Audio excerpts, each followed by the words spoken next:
Portrait du militaire, résistant, écrivain et homme d'État français, Charles de Gaulle. Le grand Charles est né en 1890 et élevé dans une culture de grandeur nationale. Napoléon, Charlemagne, Louis XIV lui forgent une certaine idée de la France.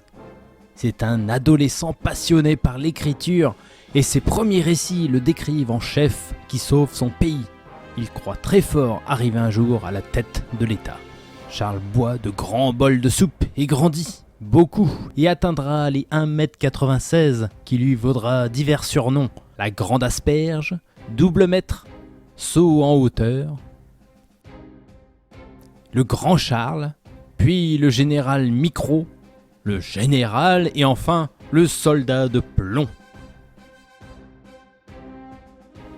Il choisit de devenir officier, participe à la Première Guerre mondiale. Il est plusieurs fois blessé puis prisonnier. Il profitera de sa captivité pour écrire.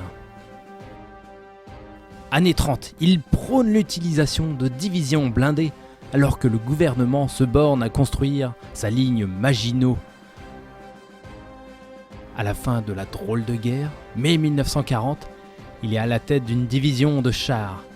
Il arrive à gagner des batailles, mais la France perd vite la bataille de France.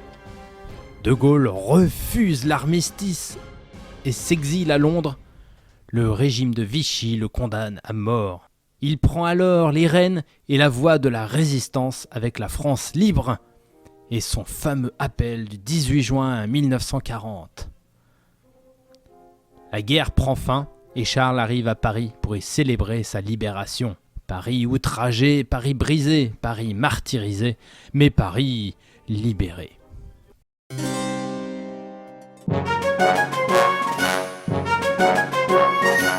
Françaises, Français, vous devez soutenir Drawicide. Drawicide, mon général. Drawicide en vocable français, non en volapuc ou anglo-saxon, car le portrait biographique sort de l'ordinaire et fait rayonner la France. Alors, passez à l'action. Abonnez-vous, activez la cloche et procurez-vous mon portrait biographique. Vive la République, vive la France.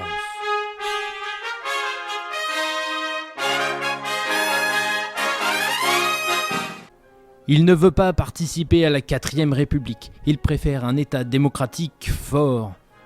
Alors il fonde le RPF. Il est mis à l'écart du pouvoir et entame sa grande traversée du désert. 1858, année de crise en France avec l'Algérie. Il devient alors premier président de la 5ème République et donnera le fameux discours « Je vous ai compris ». Il doit gérer la situation de crise et il est même pris pour cible par les organisations terroristes, comme par exemple l'attentat du Petit Clamart où sa déesse se fait mitrailler.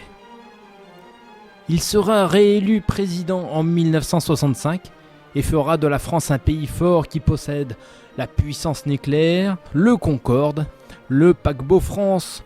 Il célébrera le Québec libre dans un geste d'éclat. Mais 1968, il ne voit pas arriver la chienlit et le peuple français choisit de changer la politique française par référendum.